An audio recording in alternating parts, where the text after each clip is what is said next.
बिस्मिल्लाहिर्रहमानिर्रहीम, अस्सलाम वालेकुम नाज़रीन। आप यूट्यूब चैनल देख रहे हैं। मैं इमरान खान हूँ। बड़े बड़ों को चूना लगा दिया पाकिस्तान की मिलिट्री एस्टेब्लिशमेंट ने, और इस दफ़ा ऐसा लगता है कि ट्रंप को चूना लग गया है। डोनाल्ड ट्रंप जो है वो उसने इंडिया पे टैरिफ लगाया 25% का।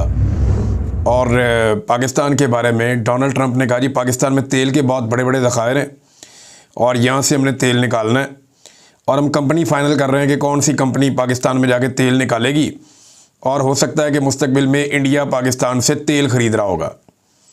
अच्छा, इंडिया में तो लगा दिया 25% टैरिफ, और मोदी जो है उसकी ऐसी तैसी फेर के रख दी उनकी अपोजिशन ने तैयारे गिरने पे। डोनाल्ड ट्रंप के बार बार ये कहने पे कि आपके तैयारे गिर गए, डोनाल्ड ट्रंप के बार बार इंडिया को जलील करने पे और ये कहने पे कि मैंने जंगबंदी करवाई है, और ये अमेरिका के ये बताने पे कि इंडिया गया था जंगबंदी करवाने के लिए अमेरिका के पास मिन्नतें करने के लिए। तो इंडियन अपोजिशन ने धो के रख दिया मोदी को। मोदी ने वहाँ पे तकरीर की, लगभग 100 मिनट तक बोला वहाँ पे अपनी लोकसभा में, लेकिन वो अपोजिशन को मुतमईन नहीं कर सका। ना तैयारों का जिक्र किया, ना चाइना का जिक्र किया, और ना ये लड़ाई कैसे बंद हुई, सीज़ फायर कैसे हुआ, इस बारे में भी बात नहीं गई। मोदी बेचारा जो है ना वो बहुत बुरी तरह फंसा हुआ है, और अब उसके पास निकलने का रास्ता एक ही है कि उसे कोई सेफ़ एग्ज़िट दी जाए, या कोई सेफ़ रास्ता दिया जाए, या फेस सेविंग दी जाए, और वो यही हो सकती है कि उसे किसी लड़ाई में कोई फतह मिल जाए। लिहाजा पाकिस्तान ने तो अभी धो दिया पकड़ के, ख़ासतौर पे पाकिस्तान एयरफोर्स ने। लेकिन मैं एक चीज़ सोच रहा था, मैं वॉक कर रहा था, उस वक्त मेरे दिमाग में आ रही थी कि अभी जो सबसे आखिर में जो मुल्क जंग जीता है वो अज़रबैजान है, जिसने बाकायदा एक मुल्क का बहुत बड़ा हिस्सा फतह करके उसको अपने मुल्क के अंदर शामिल किया है। लेकिन वहाँ पे कोई भी जर्नैल जो है वो फील्ड मार्शल नहीं बना, हालांकि वो बहुत बड़ी ज़मीन उन्होंने फतह की है। ईरान ने इसराइल की मिथ तोड़ के रख दी है, लेकिन फील्ड मार्शल कोई नहीं बना। इसराइल ने ईरान के एटमी असासों पे अटैक किया और बहुत नुकसान पहुंचाया, वहाँ पे भी फील्ड मार्शल कोई नहीं बना। कंबोडिया और थाईलैंड की लड़ाई हुई है, वहाँ पे भी फील्ड मार्शल कोई नहीं बना। रशिया और यूक्रेन की लड़ाई चल रही है गुज़िश्ता 3 साल से, वहाँ पे भी कोई फील्ड मार्शल नहीं बना। अमेरिका ने दुनिया के अंदर जंगें कर करके तबाही फेर दी है, उधर भी फील्ड मार्शल नहीं बना। लेकिन पाकिस्तान में आसिम मुनीर साहब बगैर 1 इंच ज़मीन फतह किए फील्ड मार्शल बन गए। देखें ना, कश्मीर फतह होना भी बाकी है, या फ़लस्तीन को आज़ादी दिलाना, ये 2 चीज़ें हमें पाकिस्तान की हमेशा फ़ौज बताती रही है कि पाकिस्तानी वो फ़ौज है जो जाएगी और जाकर यरूशलेम को आज़ाद करवाएगी, ये हमें हमेशा बताया गया। दूसरा ये कहा गया कि श्रीनगर में जाएगी और जाके कश्मीर को आज़ाद करवाएगी, और हिंदुस्तान के हुक्मरानों को जंजीरें डाल के ये पाकिस्तान में लेकर आएंगे, ये हमेशा पाकिस्तान की फ़ौज कहती थी। इनमें से कोई भी काम नहीं हुआ और आसिम मुनीर साहब फील्ड मार्शल बन गए। हालांकि चाइना की मदद से पाकिस्तान ने इंडिया के तैयारे गिराए थे, और ये पाकिस्तान एयरफोर्स का एक कारनामा है, लेकिन आर्मी चीफ इसमें फील्ड मार्शल बन गए।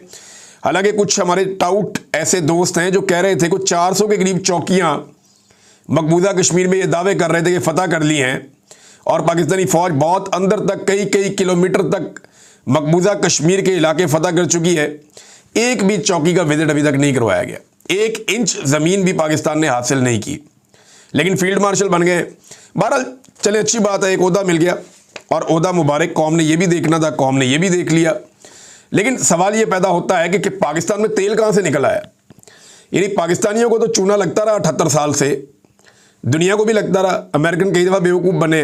हाँ, ये ज़रूर है कि पाकिस्तान में मिनरल हैं जो बहुत कीमती हैं, शायद बहुत सारी चीज़ें तेल से भी ज़्यादा कीमती हैं।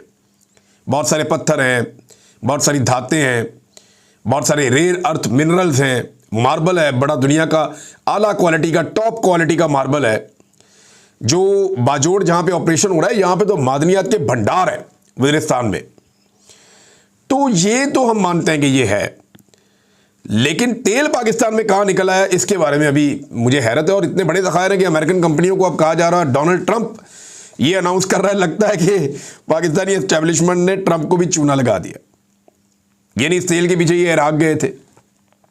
ईरान भी तेल बेचता है, पाकिस्तान में अगर तेल है तो अब तक निकल आना चाहिए था, लेकिन होगा, कोई ना कोई ज़खायर होंगे। लेकिन इतने बड़े ज़खायर के अमेरिकी सदर अनाउंस कर रहा है, ये ऐसा लगता है कि किसी ने बेवकूफ़ बनाने की कोशिश की है। आज का दिन बड़ा इंपॉर्टेंट है नाज़रीन, एक बड़ा झटका आज पाकिस्तानी कौम को लगाने की कोशिश की जा सकती है।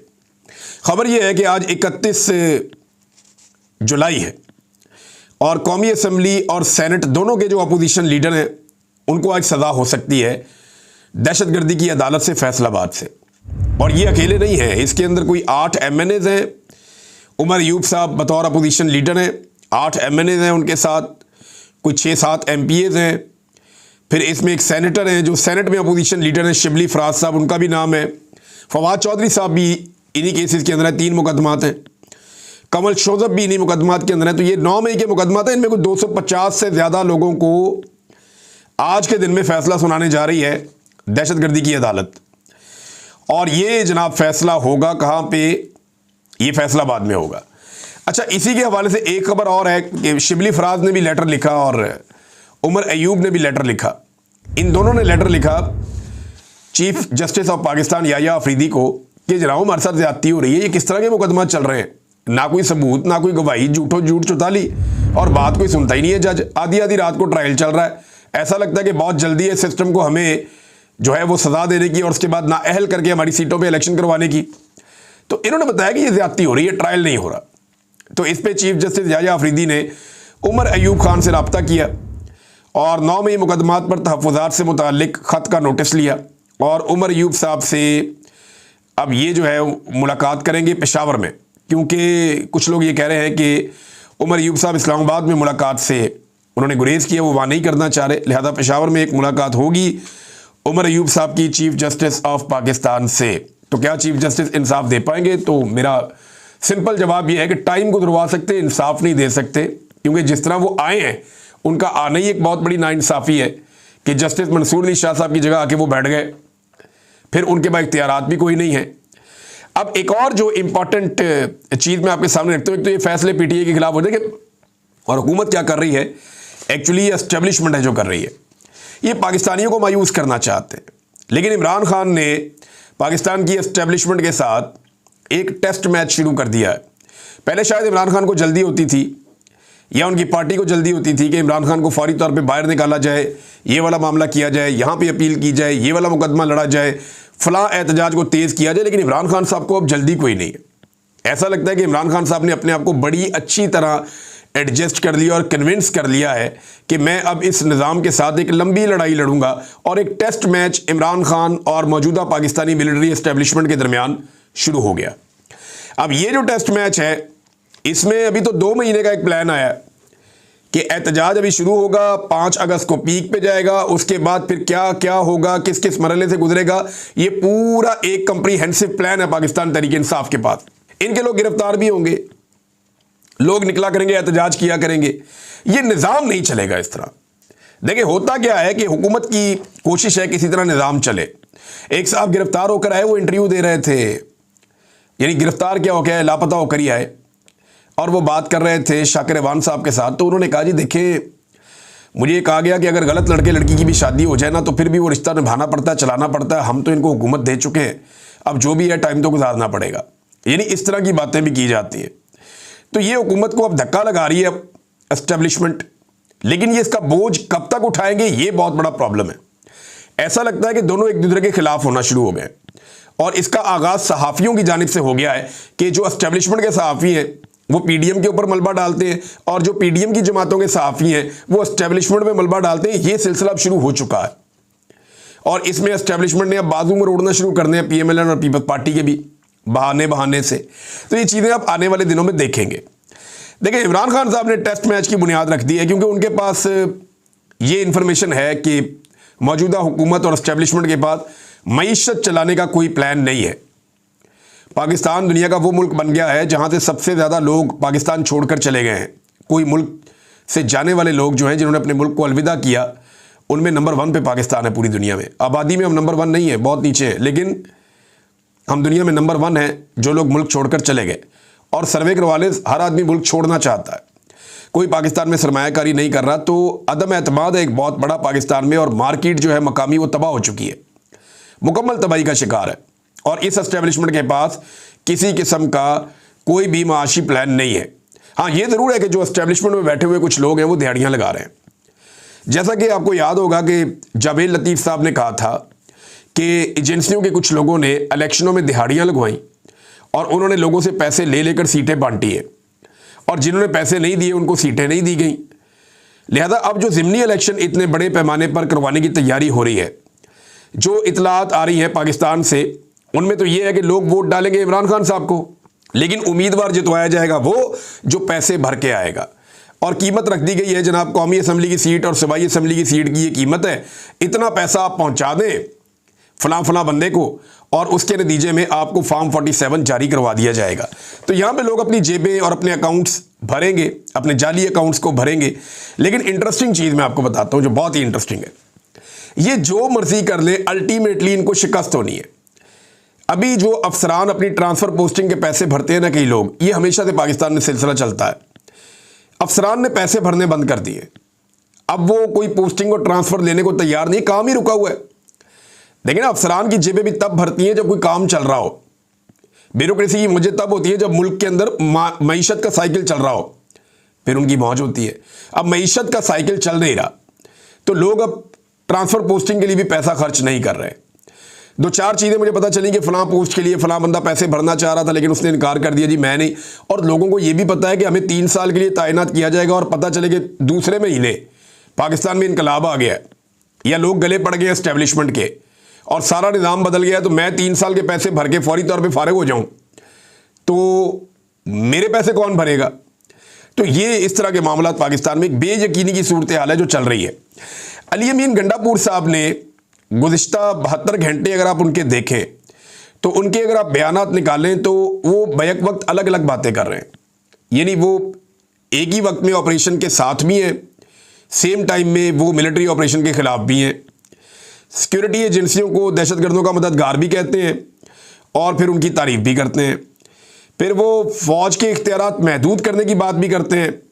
फिर सिक्योरिटी फोर्सेस जो मौजूद हैं वहाँ पे फ़ौज उन्हें अपने मेहमान भी करार देते हैं और उनकी हिफाजत की भी बात करते हैं। मादनियात पर पार्टी का मौक़िफ़ कुछ और है और अली अमीन गंडापुर का मौक़िफ़ कुछ और है। तो ये बड़ी अजीबोगरीब सूरत हाल पैदा हो चुकी है। चंद घंटों में बड़े अजीब तरीके से अलग अलग बयान दिए। यानी उन्होंने कहा कि फ़ौज और अवाम के दरमियान एतमाद का रिश्ता ख़त्म हो चुका है। ये किसने कहा? अली अमीन गंडापुर ने कहा कि फ़ौज और अवाम के दरमियान एतमाद का रिश्ता ख़त्म हो चुका है, ये गंडापुर ने कहा। और उसकी वजह वो फौजी क़यादत के फैसलों को करार देते। अब वो कह रहे हैं कि साजिश हो रही है कि अवाम और फोर्सेस के दरमियान अदम एतमाद पैदा किया जा रहा है, मिलकर ऐसे लोगों को बेनकाब करना है। यानी एक दिन पहले खुद ही एक बात कर रहे हैं, अगले दिन कह रहे हैं नहीं ये साजिश है। तो क्या एक दिन पहले अली अमीन गंडापुर साहब साजिश कर रहे थे? यानी मुझे बहुत हैरत हो रही है कि गंडापुर साहब को क्या हो गया और वो खुद भी कंफ्यूज हैं। ऐसा लगता है वो समझ नहीं पा रहे कि उनको क्या कहना है और क्या नहीं कहना। मुराद सईद साहब का मौक़िफ़ बिल्कुल मुख्तलिफ है, अली अमीन गंडापुर का मौक़िफ़ बिल्कुल मुख्तलिफ है। ये दोनों इमरान खान के काबिले एतबार साथी हैं। इमरान खान साहब के दो ऐसे साथी जो अगर आप कहें खैबर पख्तूनख्वा में सबसे ज़्यादा इमरान खान साहब के करीब रहे, जिन पे उन्होंने बहुत ज़्यादा एतमाद किया, तो यानी दो, बाकियों में से दो और बहुत सारे हैं। झगड़ा साहब पे इमरान खान साहब को बड़ा भरोसा है और बहुत सारे दोस्त हैं उनके इमरान खान साहब के, जुनैद अकबर पे बड़ा वो भरोसा करते हैं, बाकी लोगों पे भी करते हैं। लेकिन अली अमीन और मुराद सईद की एक जगह है। अब मुराद सईद बिल्कुल एक डिफरेंट लाइन लेते हैं, अली अमीन बिल्कुल एक डिफरेंट लाइन ले रहे हैं। दोनों का ज़मीन आसमान का फ़र्क है। लेकिन इमरान खान साहब का मौक़िफ़ जो है वो मुराद सईद के मौक़िफ़ के करीब तर है।